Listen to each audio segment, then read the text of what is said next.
Assalamualaikum warahmatullahi wabarakatuh. Perkenalkan, nama saya Nadila Yuliani, NIM 1930603169 dari Universitas Islam Negeri Raden Fatah Palembang, Prodi S1 Perbankan Syariah.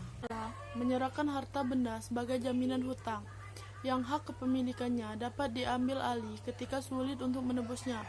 Menurut ulama Syafi'iyah, gadai adalah menjadikan suatu benda sebagai jaminan utang yang dapat dijadikan pembayar ketika berhalangan dalam membayar utang.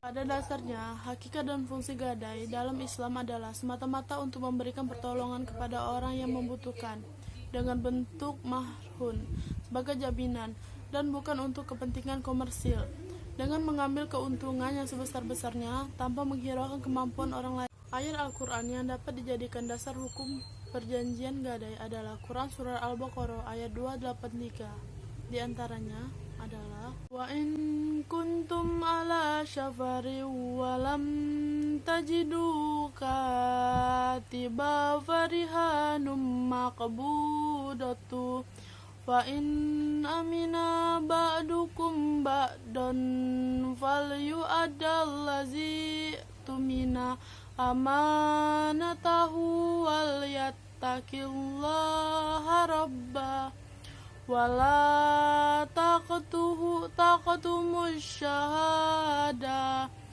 wa man yaqtumha fa innahu ashimu qalbu wallahu bima ta'maluna alim, yang artinya, dan jika kamu dalam perjalanan sedang kamu tidak mendapatkan seorang penulis, maka hendaklah ada barang jaminan yang dipegang.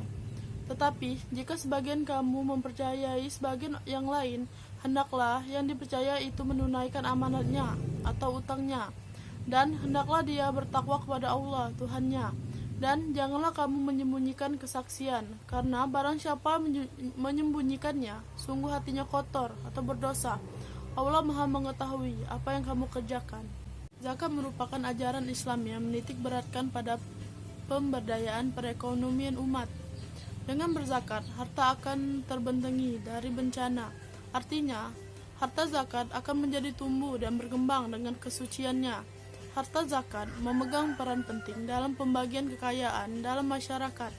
Pentingnya zakat dapat dilihat dari kekayaan bahwa zakat telah digolongkan ke dalam pilar Islam. Zakat memiliki keistimewaan di berbagai bidang dan dapat diletakkan dalam berbagai hal. Selain sebagai poros dan pusat keuangan Islam, zakat juga sebagai pengaman sosial dan ekonomi.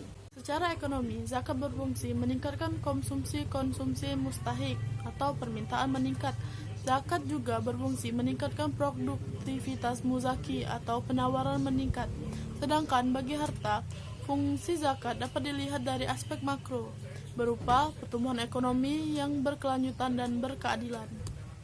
Baiklah, dapat dipahami bahwa zakat merupakan kewajiban seorang muslim untuk mengeluarkan atau mendistribusikan sebagian hartanya yang telah mencapai nishab dalam waktu tertentu untuk diberikan kepada orang-orang yang berhak menerima zakat, guna mensucikan jiwa dan hartanya, sesuai dalam Quran Surat At-Taubah ayat 103, yang berbunyi, Husmin amwalihim sadaqatan tutahharuhum wa tuzakkaihim biha wa shalla alaihim in sholataka sakanul lahum wallahu syami'un alim, yang artinya, ambillah zakat dari harta mereka guna membersihkan dan mensucikan mereka, dan berdoalah untuk mereka. Sesungguhnya doamu itu menumbuhkan ketentraman jiwa bagi mereka.